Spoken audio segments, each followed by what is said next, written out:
Hello, in this video we are going to discuss about the seismic multiples and FK transforms.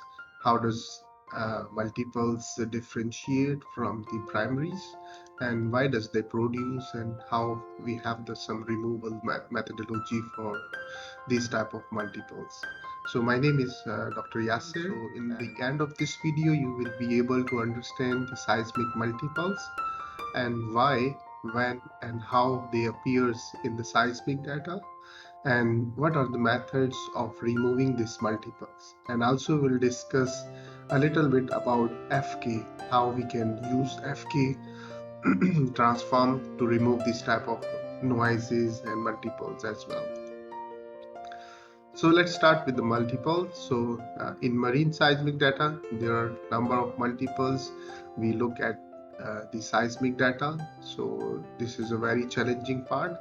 So that is actually cause of seismic interpretational problems, and sometimes it cause this poor imaging. Like in image, once you've done the seismic imaging, you will see the event double, like you have at 1 second, then at 2 seconds the similar events will be appearing. So sometime it will be having problem of the velocity determination, because these multiples are similar to the primary but the velocity is higher. And seismic well to tie, well to well to seismic tie. So because you have the multiples in your seismic data, but once you are matching with your well logs, so it does not match with your well logs. So there are also some uncertainty in seismic interpretation as well.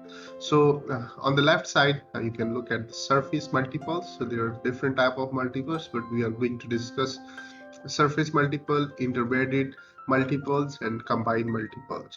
So the first type of these multiples are, you can see that this is your source, and once it goes and reflect to your reflectors. So once it hit to this reflectors and reflect back, and that is called the primary.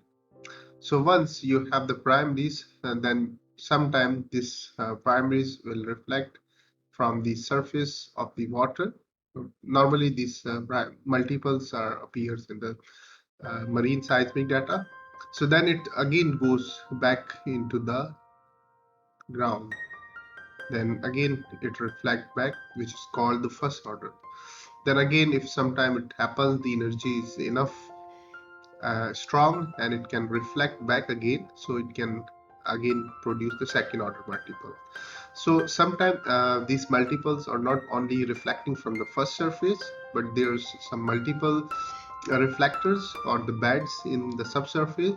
So if it is encountered or it's trapped in the bed within two beds, so it's called interbedded multiple. So you can see here the seismic wave propagate from here and it reflect back and it hit to the bed, the top bed, and again it goes down and reflect back like here, and sometimes it reflect inside there, then comes to the ground on the receiver. So the first one, which is it is actually interbedded, but in interbedded we have the first order and second order multiples. And the third type of multiples, which is actually combination of these both. So over here you can see the seismic wave uh, starts from here, so it's propagate inside the subsurface. Once it hit to the second bed and it comes to the receivers, but sometimes it again goes into the surface, subsurface, then again reflect back. So it's called interbedded and surface multiples together. So it's a combination of both multiples. So if we are looking at the real scenario, so in that you can see this is cause of normal move outs. So when you record your primaries, which is this one, the below one, which is coming from, and the multiple is normally coming from the water column. So if you're looking at the primary, so once you have the short record, so in short record you see the primaries are this one, which is the solid line, and the multiples is the dotted line. As I mentioned, because the velocity is increasing, so you see the time is also increasing. So this take less time to reach here, but it takes more time. So normally your multiples, the first is primary, the second one is your multiples once you're looking into the seismic data. I will show you one example of that as well. So once we are encountering for first order and second order multiple, so you can see the primary is this solid line, but there are multiples which is first order and second order multiple, which is appearing in the section in the seismic traces after the primary. So this is your primary, this is first order multiple, this is second order multiple. So actually it is repetitive in nature and statical characteristics, so it's staticals. So there are some methods which is very well known. Predictive deconvolution, it can remove the multiple from the seismic section, and sometimes the reverberation, which is multiple of the ocean bottom reflectors, which is the seabed normally, is a common example of this type of problems. So there are some similarities in this type of multiples. Sometimes seismic energy may be trapped by and from the reflection between the interfaces. So the reflectors appear twice in the seismic section. The second time as a multiple at a greater time, as I mentioned in the previous figure. So you can see the primary is on the less time, then you have the multiple on the greater time. So the interface due to the multiple reflections appear similar to the primaries, and therefore the sometimes difficult to identify. But there is one method that you can have the experience on choosing which is multiple and which is a primary. So the multiples have the same stacking velocity as the primary reflection, but it appears at a greater time. So the velocity is same, but the time is increasing because of the multiples is like sometimes interpolated or the surface multiple. So they can be removed by avoiding them during the velocity peaking. So here is one of the real examples. So over here you can see this is from deep water multiples. So you can see this is A, B, C, and D. So the similar events is appearing over here. So you can see A dash, B dash, C dash, and D dash. So this is actually your primaries, but this one is your multiples. So it's called the mirror image multiples. So as I mentioned, it can be removed during the NMO correction. So there is one example. So this is your shot and this is your receiver. So you have multiple layers here. So this is actually your primary. So let's say your wave starts from here and it's hit to this point and recorded at your receivers. But together with this, you have the multiple as well. So you have this multiples goes here, then comes to this surface of the water, then again goes and recorded here. So over here you can see the time is normally similar, but you have two types of wave. So here is one of the real example, which is from Eric Verskier. So you can see this is your input CMP gather data without NMO correction.